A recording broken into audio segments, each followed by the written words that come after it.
नमस्कार दोस्तों, आपका स्वागत है आपके अपने चैनल स्टडी वाइस ऑफिशियल पर। तो आज की इस वीडियो से मैं फिज़िक्स की सीरीज़ भी शुरू करने जा रहा हूं और साथ में केमिस्ट्री की वीडियो भी आपको मिलती रहेंगी। तो आज ये भौतिक विज्ञान की पहली वीडियो होने वाली है जिसमें हम इसके पहले टॉपिक मापन यानी कि मेज़रमेंट के बारे में पढ़ेंगे। तो पहले हम पूरे टॉपिक को अच्छे से पढ़ेंगे और लास्ट में प्रीवियस ईयर क्वेश्चन भी कवर करेंगे। तो चलिए बिना देरी किए हुए वीडियो को शुरू करते हैं। तो चलिए वीडियो की शुरुआत करते हैं और सबसे पहले देख लेते हैं कि जो फिजिक्स शब्द है इसकी उत्पत्ति कैसे हुई। तो भौतिक विज्ञान यानी कि फिजिक्स शब्द की उत्पत्ति मूल रूप से ग्रीक भाषा के शब्द फ्यूसिस से हुई है, जिसका अर्थ क्या है? प्रकृति यानी कि नेचर अथवा प्राकृतिक पदार्थ, नेचुरल थिंग्स। तो भौतिक विज्ञान में प्रकृति से व्याप्त द्रव्य जिसे मैटर कहते हैं यानी कि पदार्थ, ऊर्जा तथा उनकी परस्पर पारस्परिक अंतरक्रियाओं इंटरेक्शन का अध्ययन इसमें किया जाता है। तो देखिए, जो फिजिक्स शब्द है ना, इसकी उत्पत्ति कैसे हुई। तो जो फिजिक्स शब्द है ना, ये अंग्रेजी का शब्द है और ये फिजिका से लिया गया है जो कि लैटिन शब्द है, और फिजिका शब्द फ्यूजिका से लिया गया है जो कि ग्रीक शब्द है, और फ्यूजिका शब्द फ्यूसिस से लिया गया है, ये भी ग्रीक शब्द है। तो देखा जाए तो जो फिजिक्स शब्द है ये किससे लिया गया है? तो ये फ्यूसिस से लिया गया है जो कि ग्रीक शब्द है। तो मापन क्या होता है, जो कि आज का हमारा टॉपिक है। तो किसी पदार्थ, वस्तु, व्यक्ति अथवा क्षेत्र से संबंधित विभिन्न भौतिक राशियों जैसे लंबाई, आयतन, क्षेत्रफल, समय, द्रव्यमान आदि का मानक मात्रकों की तुलना में शुद्ध संख्यात्मक मान प्रदर्शित करना मापन कहलाता है। तो ये तो हो गई परिभाषा जो आपको याद नहीं करनी। तो सिंपल तरीके से मैं आपको बताऊं तो मापन क्या है। तो जो भी फिजिकल क्वांटिटीज़ है ना, भौतिक राशियां हैं जिसको हम मेज़र कर सकते हैं और उसकी न्यूमेरिकल वैल्यू निकाल सकते हैं, उसी को मापन कहते हैं। जैसे सब्जियों का जो भार होता है, सब्जी हम खरीदने जाते हैं तो जो सब्जियों का भार होता है किस में मापा जाता है? किलोग्राम में। तो ये क्या है? मापन है। दूध की मात्रा को लीटर में मापा जाता है। कपड़े की लंबाई को मीटर में दर्शाया जाता है। तो ये अलग अलग मात्रक होते हैं। तो अलग अलग भौतिक राशियों का अलग अलग मात्रक होता है। तो जो ये मात्रक है ना, इसकी अलग अलग पद्धतियाँ होती हैं। तो भौतिक राशियों के मापन की मुख्यतः 4 पद्धतियाँ प्रचलित हैं, जो कि कौन कौन सी हैं? तो सीजीएस पद्धति, एफपीएस पद्धति, एमकेएस पद्धति और एसआई पद्धति। तो ये 4 पद्धतियाँ हैं जिनसे हम भौतिक राशियों का, फिजिकल क्वांटिटीज़ का मेज़रमेंट कर सकते हैं।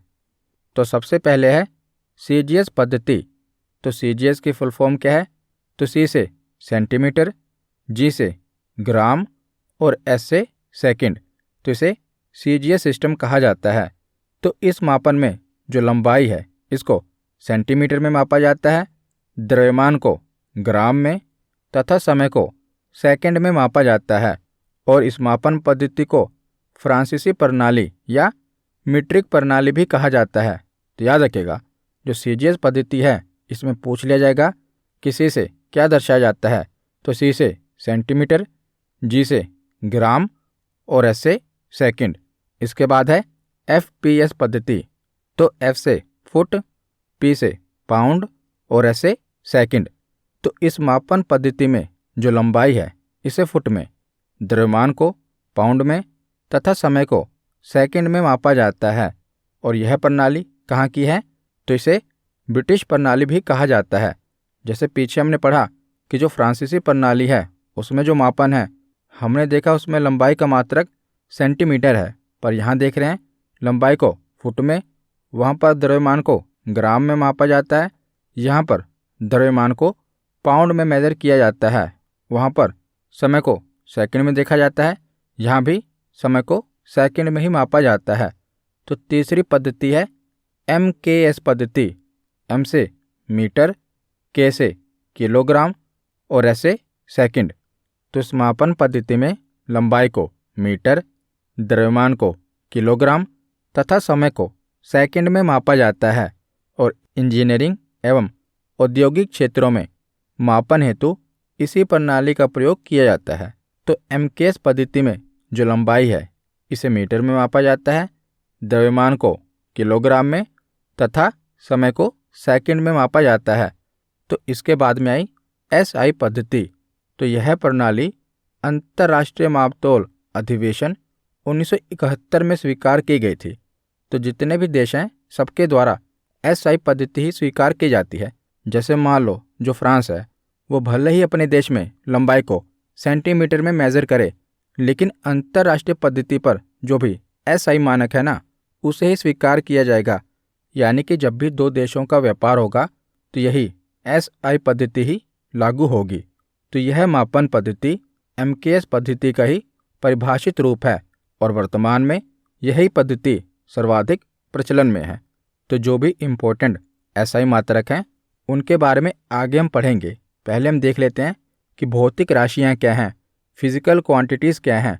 तो भौतिक राशियाँ पदार्थ के वे भौतिक गुण हैं जिनका मापन किया जा सकता है तथा उनकी माप को संख्या के द्वारा प्रदर्शित किया जा सकता है। जो हम मात्रक पढ़ रहे हैं ना, इसमें किस चीज़ को मापा जाएगा, तो भौतिक राशियों को ही, फिजिकल क्वांटिटीज़ को ही मापा जाएगा।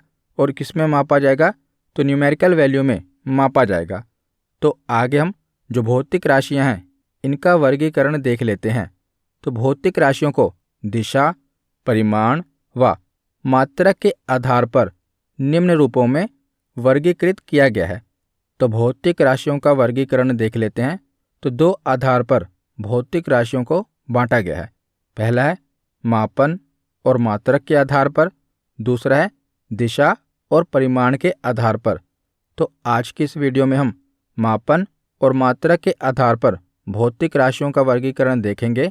नेक्स्ट वीडियो में हम दिशा और परिमाण के आधार पर भौतिक राशियों का वर्गीकरण देखेंगे। तो मापन और मात्रक के आधार पर जो भी भौतिक राशियां हैं ना, इन्हें 3 भागों में बांटा गया है।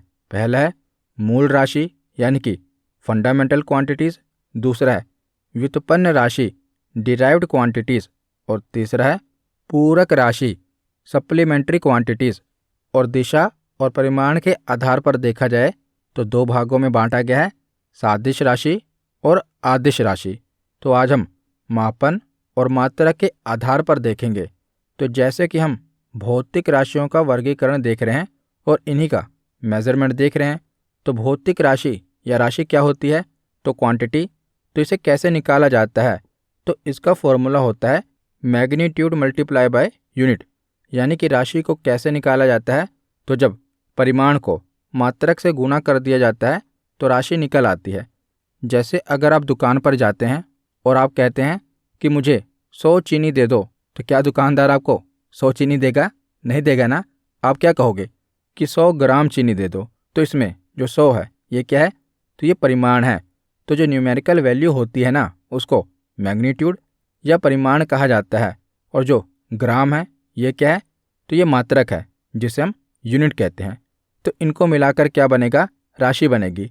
तो 100 ग्राम चीनी ये क्या है, तो ये फिजिकल क्वांटिटी है। क्या, 100 ग्राम चीनी, इसे हम फिजिकल क्वांटिटी कहेंगे, भौतिक राशि कहेंगे। जिसमें जो न्यूमेरिकल वैल्यू है इसे परिमाण कहा जाएगा, मैग्नीट्यूड कहते हैं।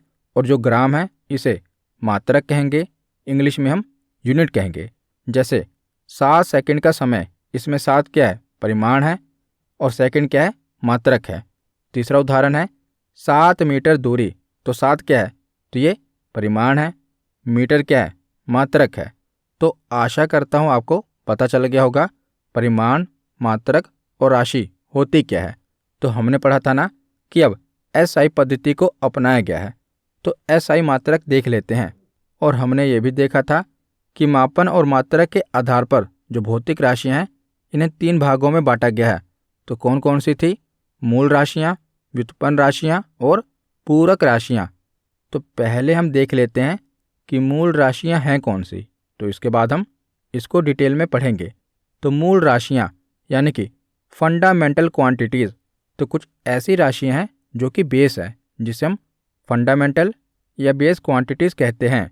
तो जिन राशियों की अभिव्यक्ति अन्य भौतिक राशियों पर निर्भर न होकर पूर्णतः स्वतंत्र होती हैं वो मूल राशियाँ कहलाती हैं। तथा इन राशियों के मात्रक मूल मात्रक कहलाते हैं। तो मूल भौतिक राशियाँ 7 प्रकार की होती हैं। तो ये एग्जाम में पूछा गया है कि मूल भौतिक राशियाँ कितनी हैं, तो 7 हैं। कौन कौन सी? तो लंबाई, समय, ताप, द्रव्यमान, विद्युत धारा, ज्योति तीव्रता और पदार्थ की मात्रा। ये 7 मूल राशियाँ हैं। याद रखिएगा कौन कौन सी? लंबाई, समय, ताप, द्रव्यमान, विद्युत धारा, ज्योति तीव्रता और पदार्थ की मात्रा। ये 7 मूल भौतिक राशियाँ हैं। इनके बारे में आगे हम डिटेल में भी पढ़ेंगे। तो व्युत्पन्न राशियाँ कौन सी हैं? डिराइव्ड क्वांटिटीज़ कौन सी हैं? तो जो मात्रक मूल मात्रकों की सहायता से व्यक्त किए जाते हैं उन्हें व्युत्पन्न मात्रक कहा जाता है। और ये राशियाँ मूल राशियों की तरह स्वतंत्र नहीं होती, बल्कि मूल राशियों पर ही निर्भर होती हैं। जैसे कि चाल, क्षेत्रफल, आयतन, ये क्या हैं? तो ये व्युत्पन्न राशियाँ हैं। तो इनके जो मात्रक होते हैं वो स्वतंत्र नहीं होते, वो मूल मात्रकों की सहायता से निकाले जाते हैं। जैसे चाल का मात्रक क्या होगा? तो देखिए, तो चाल बराबर क्या होता है? यानी कि स्पीड बराबर क्या होता है? डिस्टेंस अपॉन टाइम, दूरी बटा समय। तो यहाँ पर आप देख रहे हैं कि जो चाल का मात्रक है ये दूरी और समय 2 भौतिक राशियों पर डिपेंड है, इसीलिए इसे व्युत्पन्न मात्रक कहा जाता है, डिराइव्ड क्वांटिटी कहा जाता है, क्योंकि व्युत्पन्न राशियाँ स्वतंत्र नहीं होती, दूसरों पर डिपेंड होती हैं। और तीसरा है पूरक राशियाँ, सप्लीमेंट्री क्वांटिटीज़। तो समतल कोण तथा घन कोण 2 राशियाँ हैं जो ना तो मूल राशियों की श्रेणी में आती हैं और ना ही व्युत्पन्न राशियों की श्रेणी में आती हैं। तो इसीलिए इन्हें पूरक राशियों के अंतर्गत रखा गया है। तो अब हम एक एक करके मूल राशियाँ, व्युत्पन्न राशियाँ तथा पूरक राशियों के बारे में डिटेल में पढ़ते हैं। तो सबसे पहले देखते हैं मूल राशियाँ। तो इसमें क्या पूछा जाएगा? तो इनका मात्रक पूछा जाएगा। जैसे कि लंबाई का मात्रक क्या है? तो लंबाई का मात्रक है मीटर। इसका प्रतीक क्या है? तो m से इसे दर्शाया जाता है। तो जो ये मीटर है इसकी परिभाषा क्या है? यानी कि कितनी लंबाई को 1 मीटर माना जाएगा? तो आप कहेंगे कि 100 सेंटीमीटर को। तो देखिए, अगर इसकी परिभाषा नहीं बनाई जाएगी तो अलग अलग देश सेंटीमीटर को भी अपने हिसाब से मान लेंगे। तो इसीलिए मीटर की परिभाषा क्या बनाई गई है? यानी कि कितनी लेंथ को मीटर माना गया है। तो प्रकाश के द्वारा निर्वात में, निर्वात यानी कि वैक्यूम, तो प्रकाश के द्वारा निर्वात में 1 सेकंड के 1/29,97,92,498 भाग में तय की गई दूरी को 1 मीटर कहा जाता है। तो प्रकाश के द्वारा 1 सेकंड के इतने भाग में, जो हमने भी देखा, इतने भाग में तय की गई दूरी को 1 मीटर कहा जाएगा। और यह परिभाषा वर्ष 1983 में दी गई थी। तो लंबाई के बाद है द्रव्यमान यानी कि मास, जिसका मात्रक क्या है? तो मास का एसआई मात्रक है किलोग्राम, जिसका प्रतीक क्या है? केजी। तो इसकी परिभाषा क्या है? तो फ्रांस के सेवरिस में स्थित अंतर्राष्ट्रीय माप तौल ब्यूरो में रखे हुए प्लैटिनम इरिडियम मिश्र धातु से निर्मित सिलेंडर का द्रव्यमान 1 किलोग्राम के बराबर है। और यह परिभाषा वर्ष 1889 में दी गई थी। तो फ्रांस के सेवरियस में स्थित प्लैटिनम और इरिडियम मिश्र धातु का 1 किलोग्राम का सिलेंडर रखा गया है। तो इसके बराबर भार को ही हम 1 किलोग्राम मानेंगे। इसके बाद है समय यानी कि टाइम। तो समय का एसआई मात्रक है सेकंड। तो 1 सेकंड की परिभाषा क्या है? तो 1 सेकंड वह समय अंतराल है जिसमें परमाणु घड़ी, जो कि सीजियम की बनी होती है, तो 1 सेकंड का समय कितना होता है? तो जब सीजियम 133 का एटम 9192631,770 बार कंपन करता है तो उसे 1 सेकंड का समय अंतराल माना जाता है। और ये कंपन बहुत ही तीव्र गति से होता है। तो जैसे कि आपको पता ही है कि 1 सेकंड बहुत ही कम समय होता है। तो यह परिभाषा 1967 के अंतर्राष्ट्रीय विज्ञान सम्मेलन में दी गई थी। इसके बाद है विद्युत धारा, इलेक्ट्रिक करंट। तो विद्युत धारा का एसआई मात्रक क्या है? एम्पियर। तो एम्पियर कितना होता है? तो 1 एम्पियर विद्युत की वह धारा है जो निर्वात में यानी कि वैक्यूम में 1 मीटर के समानांतर दूरी पर स्थित दो अनंत लंबाई के तारों में प्रवाहित होने पर प्रत्येक तार की प्रति मीटर लंबाई पर तारों के मध्य 2 × 10 न्यूटन का बल उत्पन्न करती है। तो ये तो इसकी परिभाषा है जो कि नहीं पूछी जाती। आपसे यही पूछा जाता है कि विद्युत धारा का एसआई मात्रक क्या है, एसआई यूनिट क्या है। तो विद्युत धारा का एसआई मात्रक एम्पियर है। इसके बाद है ताप यानी कि टेम्परेचर। तो टेम्परेचर का एसआई मात्रक है केल्विन। तो केल्विन की परिभाषा क्या है? तो जल के त्रिक बिंदु यानी कि ट्रिपल पॉइंट के थर्मोडायनेमिक टेम्परेचर का 1/273वां भाग एक केल्विन कहलाता है। तो जल का त्रिक बिंदु या ट्रिपल पॉइंट क्या है? तो त्रिक बिंदु ताप जिस पर पानी की तीनों अवस्थाएं ठोस, द्रव व गैस एक साथ पाई जाती है उसे जल का ट्रिपल पॉइंट कहते हैं, जल का त्रिक बिंदु कहते हैं। और शुद्ध जल का त्रिक बिंदु 273.16 केल्विन ताप तथा 611.65 पास्कल दाब पर होता है। तो टेम्परेचर का एसआई मात्रक क्या है? केल्विन। इसके बाद अगली मूल राशि है पदार्थ की मात्रा। तो पदार्थ की मात्रा का एसआई मात्रक क्या है? मोल। तो एक मोल क्या होता है? तो एक मोल किसी पदार्थ की वह मात्रा है जिसमें उस पदार्थ के उतने ही कण उपस्थित होते हैं जितने कार्बन 12 के 0.012 किलोग्राम के परमाणु में होते हैं। तो ये मोल की परिभाषा है। तो पदार्थ की मात्रा का एसआई मात्रक क्या है? मोल। इसके बाद है ज्योति तीव्रता, ल्यूमिनस इंटेंसिटी। तो इसका एसआई यूनिट क्या है? तो कैंडेला। तो कैंडेला की परिभाषा क्या है? तो किसी निश्चित दिशा में 540 × 10⁻12 हर्ट्ज का एक वर्णीय प्रकाश यानी कि व्हाइट लाइट उत्सर्जित करने वाले तथा 1/683 वाट प्रति स्ट्रैडियन की विकिरण तीव्रता रेडियन इंटेंसिटी वाले प्रकाश स्रोत की ज्योति तीव्रता एक कैंडेला होती है। तो ये कैंडेला की परिभाषा है कि एक कैंडेला कितना माना जाएगा। तो ज्योति तीव्रता का एसआई मात्रक क्या है? कैंडेला। तो यहाँ पर हमने जो 7 मूल भौतिक राशियाँ हैं उनके बारे में पढ़ लिया। अब हम दूसरा भाग जो व्युत्पन्न मात्रक हैं उनके उदाहरण देख लेते हैं। तो जैसे कि क्षेत्रफल, एरिया। तो हमने पढ़ा कि व्युत्पन्न मात्रक कौन से होंगे जो कि स्वतंत्र नहीं होंगे बल्कि दूसरी भौतिक राशियों पर डिपेंड करेंगे। जैसे कि क्षेत्रफल का एसआई यूनिट क्या है? तो क्षेत्रफल का एसआई यूनिट है मीटर स्क्वायर, जिसे हम वर्ग मीटर कहते हैं। तो ये कैसे निकला? तो देखिए, क्षेत्रफल का फॉर्मूला क्या होता है? लंबाई गुना चौड़ाई। तो लंबाई का मात्रक क्या है? मीटर है। और चौड़ाई का मात्रक भी मीटर है। तो मैंने आपको बताया ना कि व्युत्पन्न मात्रक ऐसे मात्रक होंगे जो कि दो भौतिक राशियों के मात्रकों पर डिपेंड करेंगे। जैसे यहाँ पर लंबाई और चौड़ाई। लंबाई का मात्रक है मीटर, चौड़ाई का मात्रक है मीटर। तो मीटर × मीटर, मीटर स्क्वायर होता है जिसे हम वर्ग मीटर कहते हैं। तो आपसे पूछा जाएगा कि क्षेत्रफल का एसआई मात्रक क्या है? तो क्षेत्रफल का एसआई मात्रक है वर्ग मीटर यानी कि मीटर स्क्वायर। इसके बाद है आयतन यानी कि वॉल्यूम। तो आयतन का एसआई यूनिट क्या है? तो आयतन का एसआई यूनिट है मीटर के क्यूब, जिसे हम घन मीटर कहते हैं। तो आयतन का फॉर्मूला होता है लंबाई गुना चौड़ाई गुना ऊंचाई। तो लंबाई का मात्रक है मीटर, चौड़ाई का मात्रक भी मीटर है और ऊंचाई का मात्रक भी मीटर है। तो तीनों मीटर को मल्टीप्लाई कर दो तो क्या आएगा? मीटर क्यूब आएगा ना। तो चौड़ाई का मात्रक मीटर क्यों है? क्योंकि हमने पढ़ा कि जो भी लेंथ होती है ना, लेंथ का एसआई मात्रक मीटर होगा। तो लंबाई, चौड़ाई और ऊंचाई तीनों लेंथ है, तो तीनों का एसआई मात्रक मीटर है। तो ये मीटर क्यूब बन जाएगा जिसे हम घन मीटर कहते हैं। तो आयतन का मात्रक क्या होगा? घन मीटर। इसके बाद है घनत्व यानी कि डेंसिटी। तो घनत्व का एसआई यूनिट क्या है? तो इसका एसआई यूनिट है किलोग्राम बटे मीटर क्यूब। तो ये कैसे निकला? तो घनत्व कैसे निकाला जाता है? द्रव्यमान बटे आयतन से।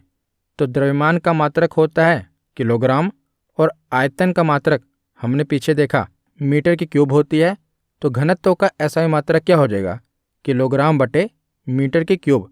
तो घनत्व को ग्राम बटे सेंटीमीटर क्यूब से भी व्यक्त कर सकते हैं।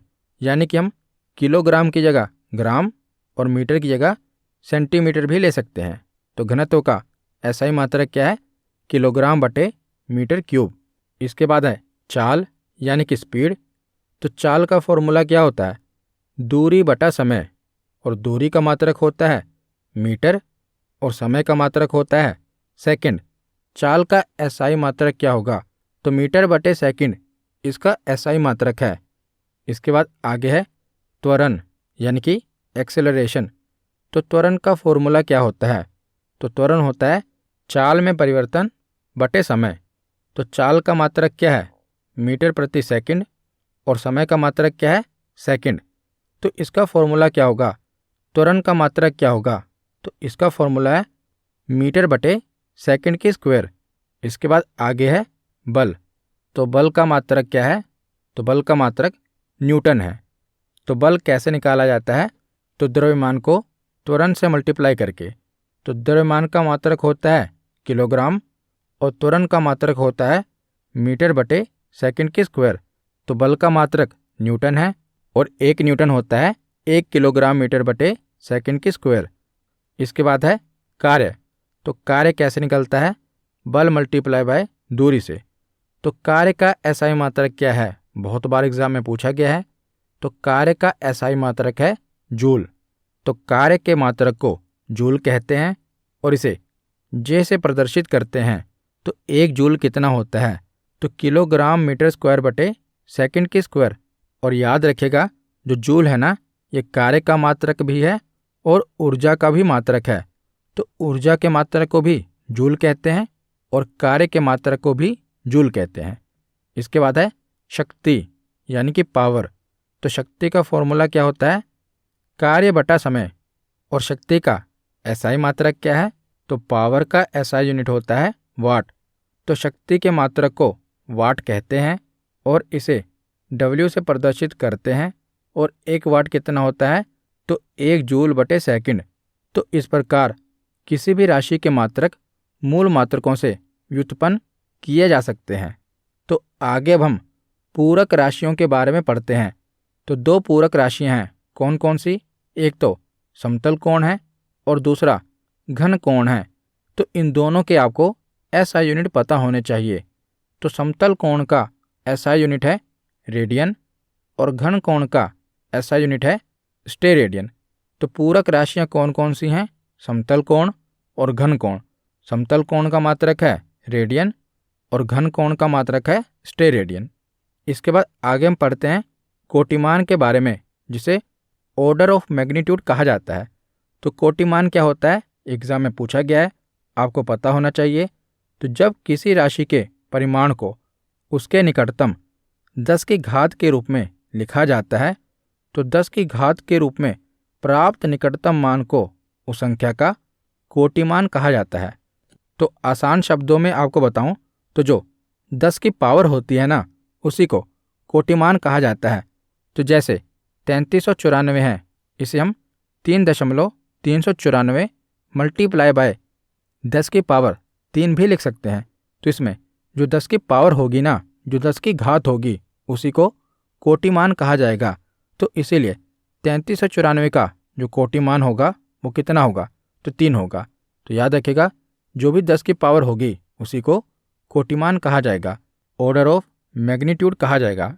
इसके बाद आगे है सार्थक मान या अंक, जिसे सिग्निफिकेंस फिगर कहते हैं। जैसे किसी राशि के माप को ऐसे अंक जो मापक यंत्र की यथार्थता के अंतर्गत उसी राशि के मान को व्यक्त करते हैं, उसे सार्थक अंक कहा जाता है। तो मैं आपको उदाहरण से समझाता हूँ।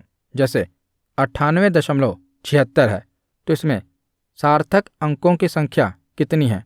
तो जब भी शुरुआती अंक 0 होगा तो उसे हटा दो, तो बाकी के जो नंबर हैं उसे काउंट कर लो, तो उसी को सार्थक मान कहा जाएगा।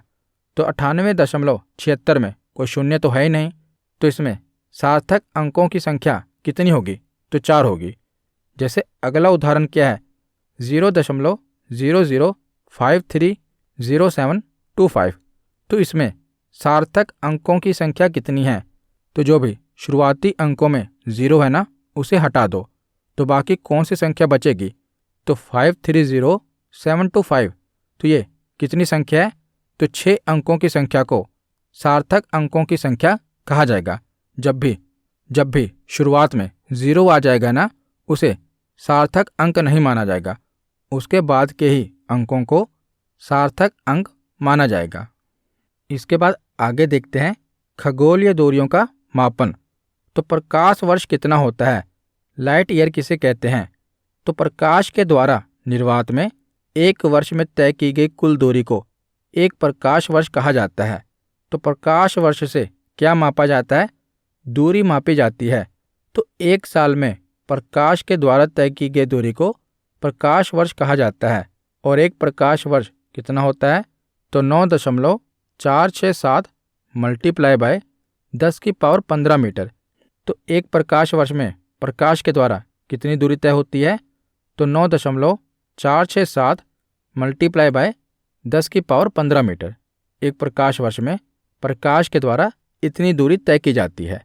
इसके बाद है खगोलीय इकाई, एस्ट्रोनॉमिकल यूनिट।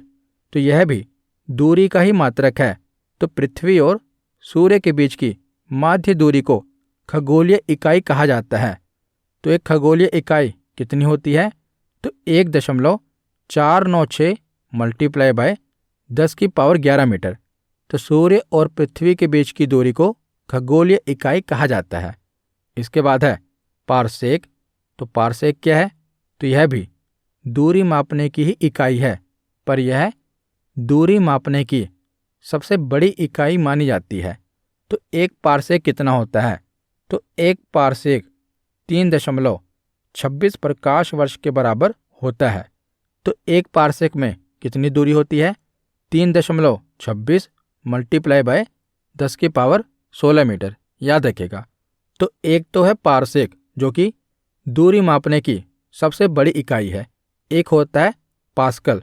तो पास्कल क्या है? तो ये दाब यानी कि प्रेशर का एसआई मात्रक है और इसे पीए द्वारा दर्शाया जाता है। तो दाब का एसआई मात्रक पास्कल है और पारसेक क्या है? तो ये दूरी मापने की सबसे बड़ी इकाई है। तो यहाँ पर हमारा थ्योरी सेक्शन कंप्लीट होता है। अब हम प्रीवियस ईयर क्वेश्चन देखते हैं। तो पहला क्वेश्चन है कि कितने प्रकार की मूल एसआई राशियाँ हैं? तो मूल एसआई राशियाँ कितनी हैं? तो 7। तो इसका सही जवाब होगा ऑप्शन ए। अगला प्रश्न है कि निम्नलिखित में से कौन सी मूल मात्रक नहीं है? तो कौन सी मूल मात्रक नहीं है? एम्पियर, मीटर, ग्राम या केल्विन? तो इसका सही जवाब होगा ग्राम, क्योंकि ग्राम नहीं है, किलोग्राम है। तो इसका सही जवाब क्या होगा? Option B. अगला प्रश्न है कि मापन इकाइयों की सीजीएस प्रणाली का अर्थ क्या है? तो सी से क्या है? सेंटीमीटर, जी से ग्राम और ऐसे सेकंड। तो इसका सही जवाब क्या होगा? ऑप्शन डी, सेंटीमीटर, ग्राम और सेकंड। तो अगला प्रश्न है कि एमकेएस इकाई प्रणाली में द्रव्यमान की इकाई क्या है? तो द्रव्यमान की इकाई क्या होती है? किलोग्राम। एम से मीटर, के से किलोग्राम और ऐसे सेकंड। तो इसका सही जवाब क्या होगा? Option D. अगला प्रश्न है कि शक्ति का एसआई मात्रक क्या है?